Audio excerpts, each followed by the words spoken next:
Amigo ouvinte, aqui fala o repórter Esso, testemunho ocular da história.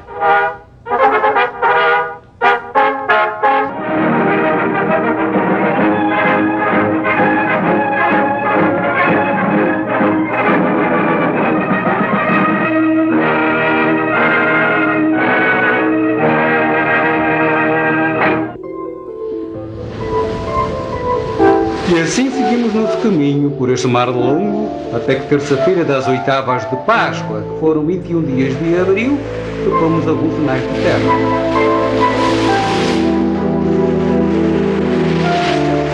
A terra em si é de muito bons raios, e as águas são muitas, infinitas, de tal maneira graciosa, querendo-a aproveitar, dar-se-á nela tudo.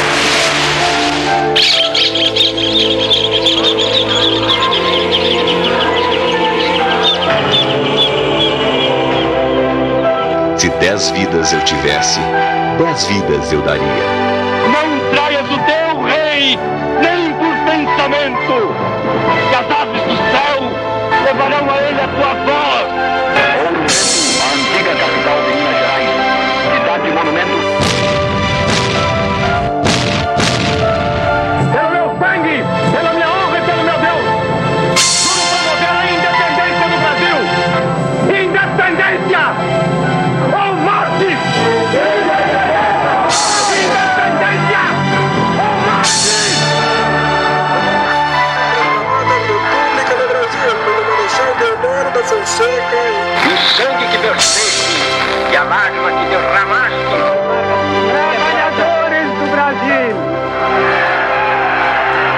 Senhor Juscelino Kubitschek Oliveira, Nessa campanha sou mero soldado do povo. assim sendo, declaro vaga a presidência da República. Fica decretado o recesso do Congresso Nacional. Agora é vencer ou vencer. Brasil tetracampeão! A democracia se fortalece com o voto, com a participação de todos.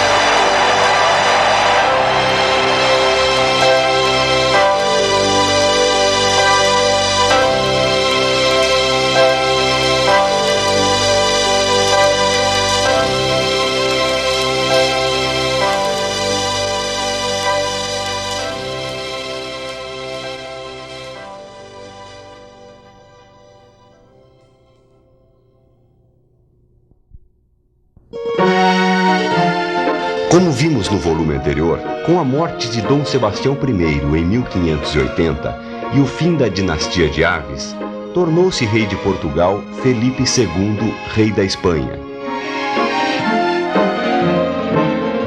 França, Holanda e Inglaterra, países inimigos do grande império espanhol que se formava com a União Ibérica, começaram a atacar o Brasil.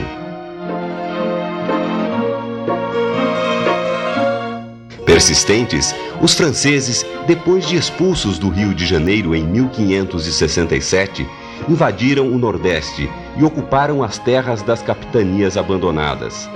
Somente em 1713, com o primeiro Tratado de Utrecht, eles desistiram do Amapá e do Brasil. Já os holandeses ficaram mais tempo e quase tomaram boa parte do Nordeste.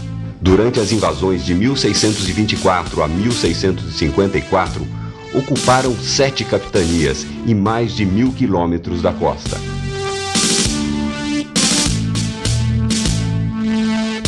As incursões inglesas foram mais tímidas e menos pretensiosas naquele período da colônia. Limitaram-se a ataques de corsários e contrabandistas, com o objetivo de saques e roubos a naus, feitorias e povoados ao longo do litoral. Além de tudo isso, Portugal perdeu o monopólio do tráfico negreiro para os holandeses, que em 1637 tomaram Castelo da Mina, o mais importante entreposto de escravos na África. E isso refletiu no Brasil. Sem o negro, o colono passou a explorar a mão de obra indígena, que era menos eficiente, porém mais barata. Surgem então os bandeirantes, que a partir de São Paulo, boca do sertão, caçavam e humilhavam os nativos. Eles também atacavam e destruíam as missões jesuíticas, pois, com índios domesticados, o lucro era maior. Mais tarde, estimulados pela coroa, organizaram expedições menores à procura de ouro e pedras preciosas. Ignorando a linha de Tordesilhas, os bandeirantes aumentaram as terras da colônia. No norte e principalmente no sul, muitas lutas foram travadas e tratados estabelecidos. Mas somente no início do século XIX, as fronteiras do Brasil foram finalmente estabelecidas, aproximando-se de seu atual desenho geográfico. Naquela época, o que realmente movia o Brasil e lhe trazia importância econômica e atenção internacional era a grande empresa agrícola iniciada em meados do século XVI e que agora, 200 anos depois, vivia seu melhor momento com a mineração por volta de 1760.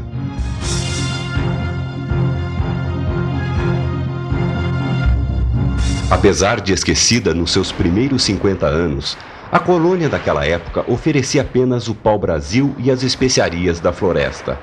Era uma empresa extrativa e de exploração dos recursos naturais, um empreendimento idêntico aos que Portugal mantinha na costa da África e nas Índias Orientais. Por volta de 1550, os espanhóis exploravam Potosí, a montanha de prata no Alto Peru, atual Bolívia. No resto do continente, apenas o comércio de peles e madeiras com os índios litorâneos, mercadorias de reduzido alcance econômico. No interior do Brasil, encontrar ouro era uma hipótese viável. Era a grande miragem e a ambição dos estrangeiros. Mas ainda eram terras escassas, improdutivas, e para defendê-las, a coroa achava que bastavam precárias feitorias. Portugal, há muitos anos, produzia açúcar nas ilhas do Atlântico e dominava a indústria de equipamentos para engenhos. Logo, se tornaria parceiro dos flamengos, particularmente dos holandeses, poderosos e ricos comerciantes que financiavam, além de refinar e distribuir o açúcar por toda a Europa. Os portugueses, através do escambo, mantinham um lucrativo comércio de escravos africanos com várias regiões. Assim, criava-se um monopólio. Portugal detinha as técnicas de produção, o mercado e a distribuição, o financiamento dos holandeses, a mão de obra e as terras férteis do Nordeste. Aí está o êxito da colonização do Brasil e da grande empresa agrícola de Portugal, única na época.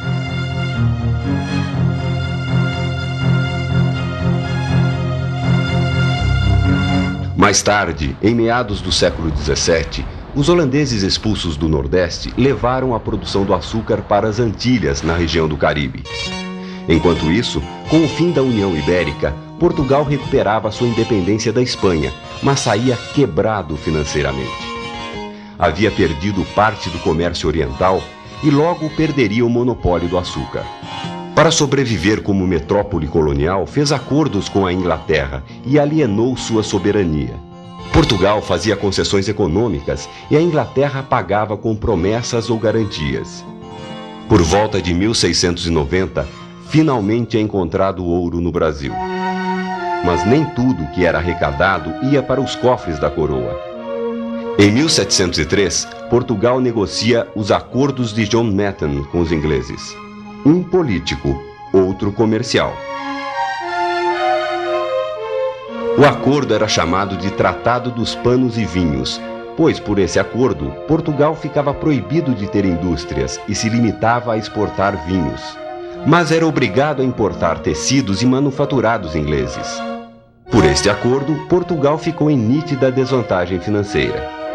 Em troca das garantias militares, comprava mais do que vendia. E quem pagava a conta eram as minas do Brasil. Tanto ouro foi para a Inglaterra que fez do sistema bancário inglês o principal centro financeiro da Europa. Pode-se afirmar que o ouro do Brasil financiou a Revolução Industrial. O Marquês de Pombal chegou a dizer que Portugal vivia uma riqueza fictícia, que os próprios negros que trabalhavam nas minas eram vestidos pelos ingleses.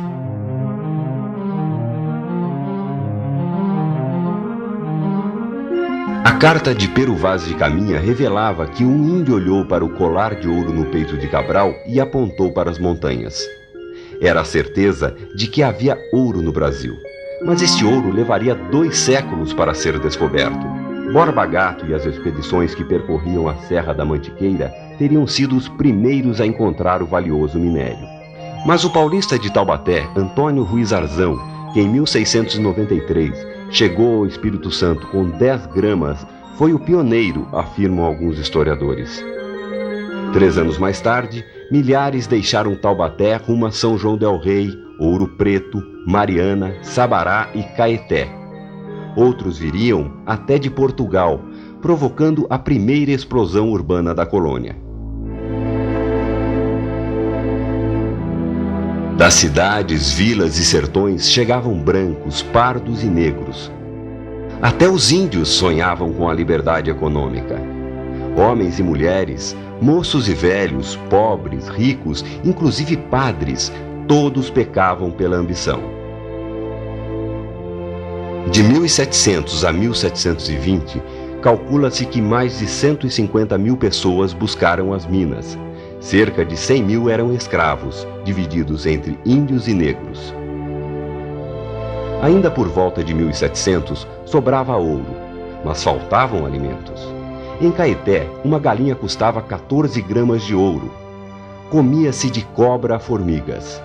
A vida valia uma mandioca e morria-se por ela. Nas serras da fortuna, doenças, privações e inanição matavam as pessoas. Nas emboscadas, muitos morreram porque carregavam ouro nos alforjes. No começo, não havia ordem nem lei. Durante 6 anos, de 1694 a 1700, as minas foram saqueadas. O próprio governador nomeado Arthur de Sá e Menezes, ao deixar a capitania em 1705, levou 580 quilos de ouro contrabandeado para Portugal. No interior do Brasil, com seu solo e águas virgens, o ouro estava à flor da terra. Explorava-se nas areias e cascalhos dos rios, mais tarde nas rochas e galerias profundas. Nas Minas Gerais, calcula-se a produção em 874 toneladas durante 80 anos de extração, de 1700 a 1780. Outros polos mineradores foram descobertos, porém renderam menos. Destacam-se Goiás, com 160 toneladas, e Mato Grosso, com 60 toneladas de contribuição oficial. O contrabando, praticado em grande escala, era incontável. Uns admitem que 35%, cerca de 300 toneladas, saiu ilegalmente da colônia. A população mineira tinha horror a impostos, pois de forma abusiva quase tudo era taxado, o ouro, os diamantes, até a produção agrícola e pecuária. No início da mineração, funcionários da coroa percorriam os arraiais recolhendo ouro em pó. Cobrava-se o quinto, isto é, 20% de todo o ouro extraído tinha que ser pago à coroa. Mais tarde, sobre o quinto somaram-se os direitos de entrada, uma espécie de imposto de importação sobre os produtos vindos de fora.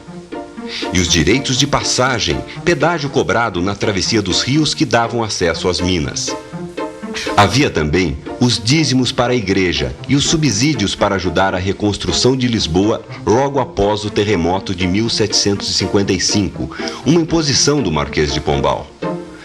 Das medidas adotadas, 2 indignaram o povo de Minas. A criação das casas de fundição em 1725, que transformavam em barra o ouro em pó, imprimindo na barra a chancela do selo real, depois de calculado o imposto. E a captação, que exigia certa quantidade de ouro por peça, como eram chamados os escravos.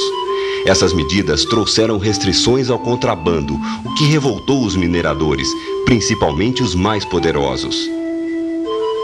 Em 1734, com as fundições de Sabará e São João del Rei, foi estabelecido o valor de 100 arrobas, isto é, 1.500 quilos anuais que deveriam ser remetidos a Portugal. Esses valores eram recolhidos pelas câmaras municipais, através dos contratadores, funcionários corruptos nomeados pela coroa. volta de 1727, Portugal ganhou uma nova joia, o diamante, encontrado em Cerro Frio, no Arraial do Tijuco, hoje Diamantina. Em dezembro de 1729, Portugal declarou a extração monopólio real e cercou o distrito diamantino. Anulou as concessões de ouro na região e fechou as vendas de tabernas. Negros, pardos e pedintes foram expulsos e proibidos de circularem na área. A partir de 1739, mediante contrato, 6 particulares extraíram e acumularam pedras preciosas durante 30 anos. Entre eles, o rico desembargador João Fernandes de Oliveira, que fez de sua amante Francisca da Silva, uma negra corpulenta ex-escrava, a imagem da opulência local. Chica da Silva ia à missa coberta de diamantes. Ela e suas damas de companhia moravam num palácio com teatro particular e cascatas artificiais. O marido mandava na cidade. Ela mandava no marido. Os protestos e conflitos da população do ouro ficaram longe da área dos diamantes. Com mãos de ferro, Portugal impedia manifestações e punia com rigor, até com excessos. De 1740 a 1810, a colônia produziu cerca de 3 milhões de quilates, quantidade tão grande que a coroa teve que adotar medidas para não inflacionar o mercado mundial. Ao lado do ouro e do diamante, uma outra riqueza aflorou nas vilas mineiras: a arte e a cultura barroca brasileira.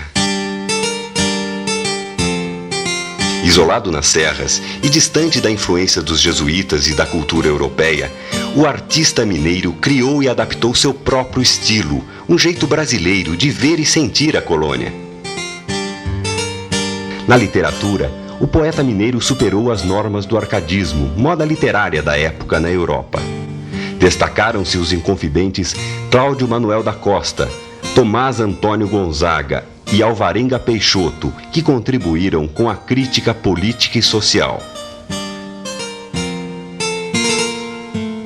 Além deles, 2 épicos também se destacaram: Basílio da Gama com O Uruguai, em 1769, e Frei José de Santa Rita Durão, com Caramuru, de 1781. Não participaram da Inconfidência, o que não invalida a grandiosidade de suas obras.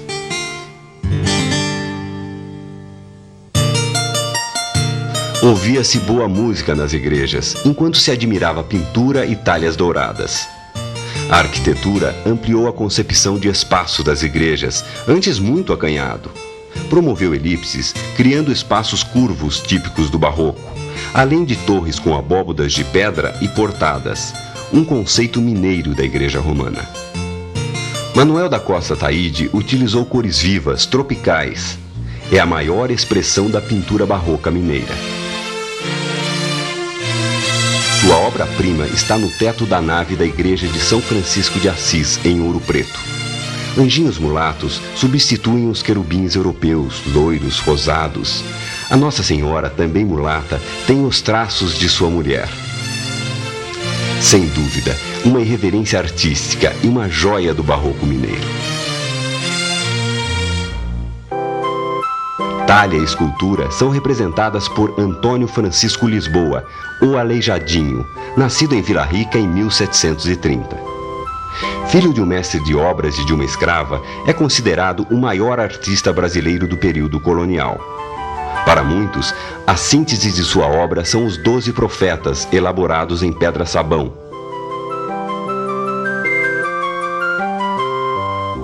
Já no trabalho em madeira talhada, os Passos da Paixão contribuem para eternizar o seu talento. As 2 obras, através de suas figuras, revelam a consciência crítica do artista por ocasião da Inconfidência. Elas são encontradas em Congonhas do Campo e Ouro Preto. Em 1810, afastou-se do trabalho vítima de uma doença que castigou seu corpo e espírito durante 30 anos.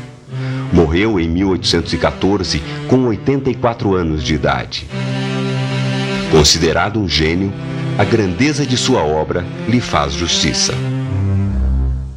Um documento anônimo enviado ao rei de Portugal no início do século XVIII dizia: Com preceitos, não obedecem. Com força, a maior não basta.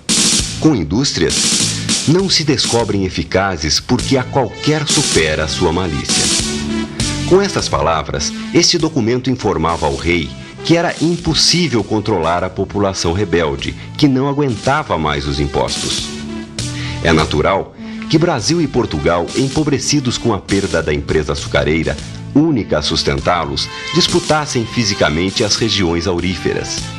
Economicamente, a metrópole exagerou nas medidas e acabaria perdendo sua maior pepita, a própria colônia.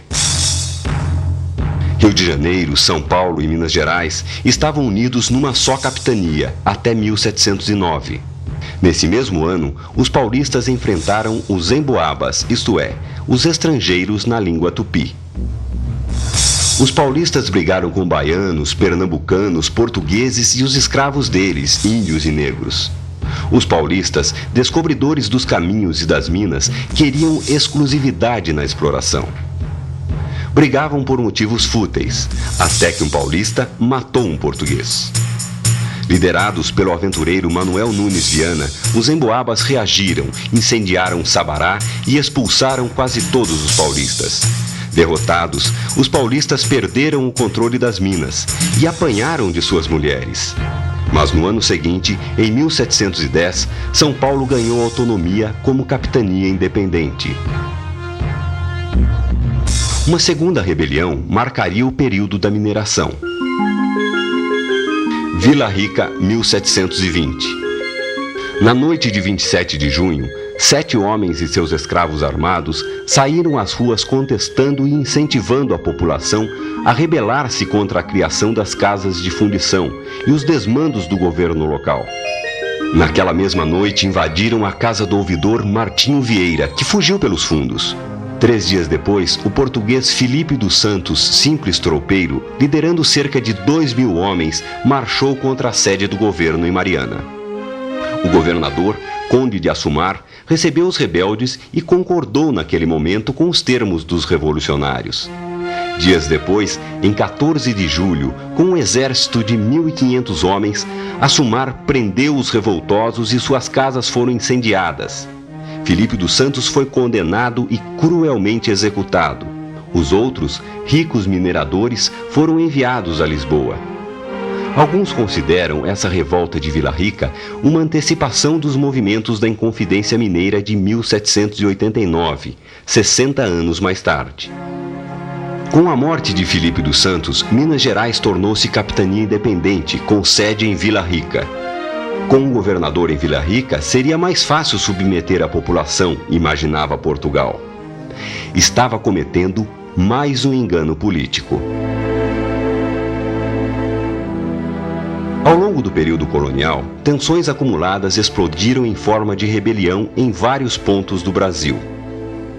No Maranhão do final do século XVII, a aristocracia rural enfrentou os abusos da Companhia Geral do Estado do Maranhão, criada pela coroa em 1682 para estimular o comércio no norte da colônia. A companhia, além de não fornecer os escravos estipulados no contrato, usava pesos e medidas falsificados, vendia alimentos estragados e abusava dos preços. E o pior, concedeu favores aos jesuítas, inimigos dos colonos no trato com os indígenas. Liderados por Manuel Beckmann, em fevereiro de 1684, junto com os habitantes de São Luís, prenderam o capitão Mor, assaltaram os armazéns da companhia e ocuparam o colégio dos jesuítas. Exceto São Luís, o resto do povo da capitania não aderiu ao movimento, inclusive Belém, a principal cidade. A seguir, o governo provisório dos rebeldes enviou a Portugal Tomás Beckmann, irmão de Manuel, para explicar a situação e pedir o apoio da coroa. Lá, foi imediatamente preso. Manuel Beckmann, o líder, e Jorge Sampaio, seu companheiro, foram condenados à morte pelo crime de rebelião. Mas em 1685, a companhia foi extinta por sugestão do novo governador Gomes Freire. Muitas vezes, revoltas econômicas ganhavam adesões ideológicas de caráter libertário. É o caso da Guerra dos Mascates entre Olinda e Recife no começo do século XVIII. De um lado, os senhores de engenho, na maioria brasileiros endividados com a queda da produção açucareira, e orgulhosos moradores de Olinda, centro político e administrativo da capitania de Pernambuco. Do outro, seus rivais, os portugueses, ricos comerciantes que habitavam Recife, próspera cidade portuária desenvolvida pelos holandeses. Eram chamados de mascates, com desprezo pelos brasileiros de Olinda.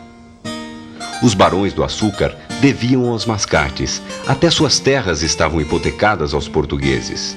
Além disso, Olinda era obrigada a pagar pesados impostos aos mascates por ordem de Portugal. Em 1710, Dom João V elevou Recife à categoria de vila, fortalecendo o poder dos portugueses.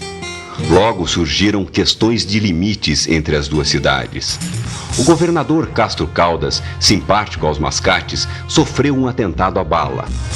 Revoltado, o governador perseguiu os suspeitos, quase todos favoráveis aos brasileiros.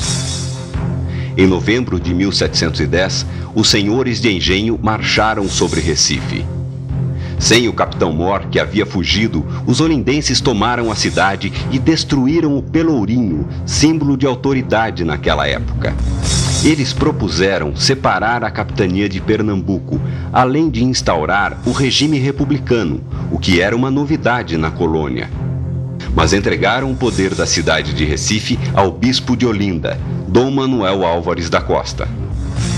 Inconformados, os mascates invadiram o convento do Carmo em junho de 1711 e libertaram os presos, a maioria portugueses. A seguir, prenderam o líder Bernardo Vieira de Melo, enquanto o bispo fugia para Olinda. Outras lutas se sucederam, mas sem vencedores, pois havia um equilíbrio de forças. Em outubro de 1711, chegou o novo capitão Mor, nomeado por Lisboa. Mais de 150 pessoas foram presas e cerca de 400 fugiram para o sertão. Bernardo Vieira de Melo, preso, teve seus bens confiscados. Em 1714, Dom João V perdoou a todos. Mas politicamente, Olinda perdeu essa batalha.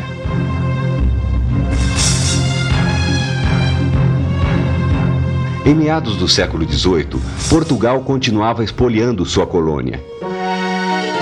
Em 1750, decretou uma nova ordem estabelecendo que, se não fossem alcançadas as 100 arrobas anuais nas casas de fundição, os mineradores deveriam completá-las. E ainda ameaçava com a derrama, isto é, o uso da força na cobrança dos impostos atrasados. A partir de 1763, o volume de 100 arrobas não seria mais atingido. Anunciada 2 vezes pelo Marquês de Pombal, em 1769 e 1772, a derrama não foi cumprida. Politicamente hábil, Pombal apenas ameaçava. Em 1774, em Curvelo, na comarca do Rio das Velhas, ocorreu a primeira inconfidência publicamente declarada. Os líderes, 2 padres da localidade, queriam separar Minas de Portugal. Foram presos e acusados com mais 16 envolvidos. Em 1777, com a morte de Dom José I, o novo governo de Dona Maria I queria uma relação mais dura com as colônias ultramarinas. Pombal foi então afastado.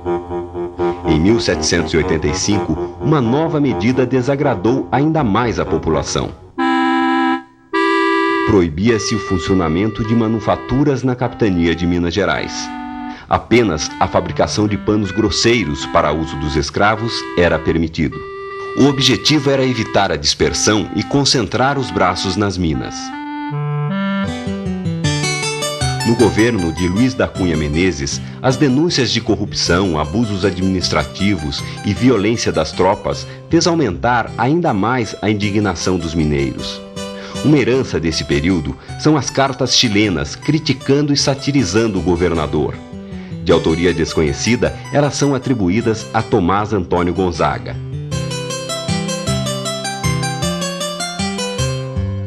Vivia-se um clima tenso quando chegou a Minas Gerais, em 1788, um novo governador, Visconde de Barbacena.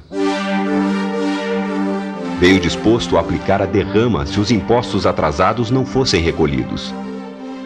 Queria saber também por que a arrecadação de ouro tinha diminuído. Ao povo só restava a Inconfidência. A partir de dezembro desse mesmo ano, as reuniões em Vila Rica tornaram-se mais frequentes. Na Europa, os defensores do iluminismo propagavam ideias liberais. Locke, Montesquieu, Voltaire, Rousseau propunham reformas na monarquia, mas as colônias interpretavam essas ideias como revolucionárias, de emancipação. Em 1776, enquanto Adam Smith publicava A Riqueza das Nações, um clássico da economia política, as 13 colônias inglesas proclamavam a independência e constituíam os Estados Unidos da América. Em Vila Rica, a mais desenvolvida e urbana das vilas, filhos de mineradores com acesso aos estudos na Europa, inclusive na Universidade de Coimbra, planejavam um movimento ao lado de líderes intelectuais, como Tomás Antônio Gonzaga, o cônego Luiz Vieira da Silva, o poeta e escritor Cláudio Manuel da Costa e outros. A derrama era a grande ameaça. Ricos e poderosos eram prejudicados pela cobrança do quinto sobre o ouro e deviam muito em impostos atrasados. Tratava-se de um movimento da elite econômica de Minas Gerais, disposta a garantir seus privilégios. Dessa forma, a Inconfidência não previa mudanças profundas na sociedade. Nas frequentes reuniões dos Inconfidentes, uma figura que se destacava era a do alferes do regimento da cavalaria, Joaquim José da Silva Xavier, o Tiradentes. Ele tinha muitos contatos nas vilas e arraiais onde havia trabalhado. Falava muito, criticava abertamente Portugal e o governador. Tiradentes ficou encarregado de preparar o levante no Rio de Janeiro, nova capital do Brasil, desde 1763. O sucesso da Inconfidência dependia do povo. Assim que o governador, Visconde de Barbacena, decretasse o início da derrama, grande parte da população seria atingida. Indignados com a cobrança, o povo se juntaria aos revoltosos. No dia marcado, Tiradentes renderia o governador e sua família. Barbacena seria morto e decapitado. Sabendo da morte do governador, o povo sairia às ruas apoiando os revoltosos e dando vivas à liberdade. Assim era o plano. O início da derrama foi marcado para fevereiro de 1789, mas o governador decidiu aguardar um pouco mais. Uma atitude inesperada pelos líderes do movimento. Ansioso, Tiradentes viajou para o Rio de Janeiro e pelo caminho encontrou Joaquim Silvério dos Reis, um inconfidente do grupo dos contratadores. Tiradentes contou a ele os últimos detalhes do plano. No dia 15 de março do mesmo ano, Joaquim Silvério dos Reis foi procurar o Visconde de Barbacena e, mediante a promessa do perdão de suas dívidas, delatou todo o movimento ao governador. Ciente do plano, Barbacena suspendeu o início da derrama. Sem a cobrança dos impostos atrasados, a revolta fracassou. Sem a mobilização popular, não houve a rebelião esperada. Apenas os planos da Inconfidência, isto é, o crime de lesa majestade, ou seja, de traição ao rei. E todos seriam incriminados por isso. Depois de presos, os envolvidos foram submetidos a 2 devassas, uma espécie de inquérito policial, uma no Rio de Janeiro, outra em Minas Gerais. São nos autos da devassa que baseiam-se os estudos da Inconfidência. Embora oficiais, são os mais importantes documentos, pois quase não existem outros. Cláudio Manuel da Costa foi encontrado morto na Casa dos Contos, em Vila Rica, sob o argumento de ter se suicidado.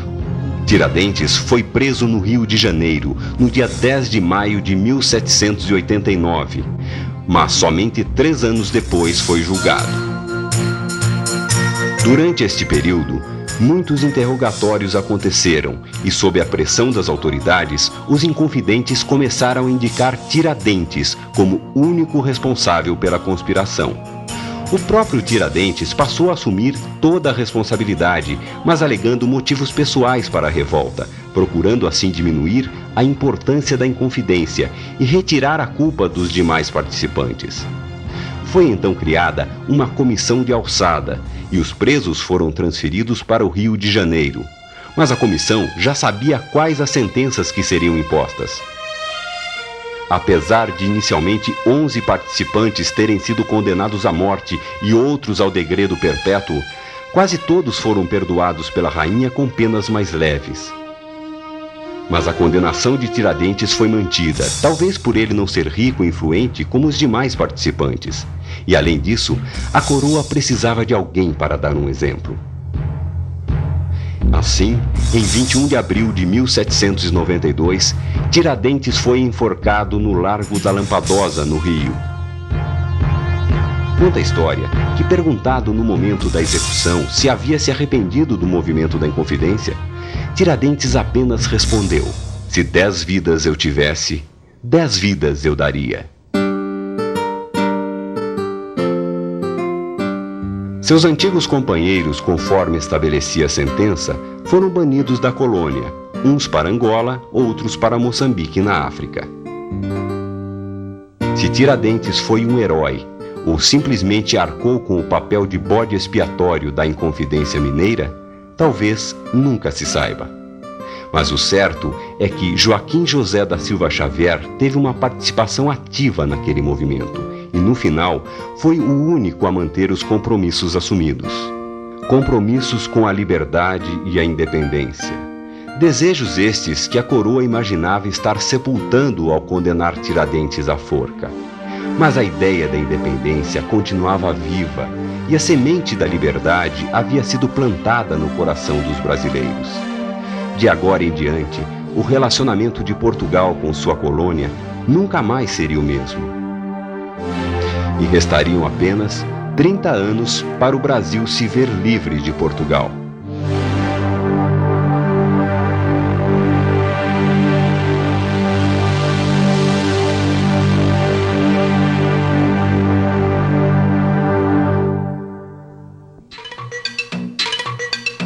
Colocando a cabeça para funcionar.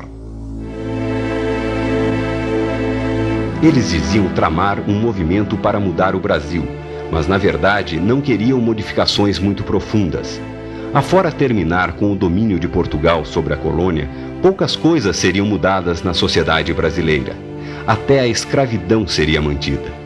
A maioria dos inconfidentes não fazia parte daquela população anônima que, com seus motins, tinha sacudido Minas Gerais durante todo o século XVIII. Pelo contrário, muitos eram pessoas instruídas, funcionários da administração e homens muito ricos. Então, para entender melhor o que foi a Inconfidência Mineira, pesquise. Por que pessoas ricas e de posição se envolveram numa revolta contra o governo? Quem eram seus principais representantes e qual sua contribuição ao movimento? Como um simples alferes como Tiradentes acabou fazendo parte deste seleto grupo de intelectuais e homens importantes a ponto de destacar-se no movimento? De onde vinham as ideias e influências dos jovens intelectuais do movimento e quais eram elas? Por que razão os inconfidentes precisavam que fosse decretada a derrama para iniciar a rebelião? Pense nessas questões, encontre as respostas e descubra como é importante entender e refletir sobre a nossa história. Pois entendendo o passado, podemos compreender o presente e trabalhar na construção do futuro.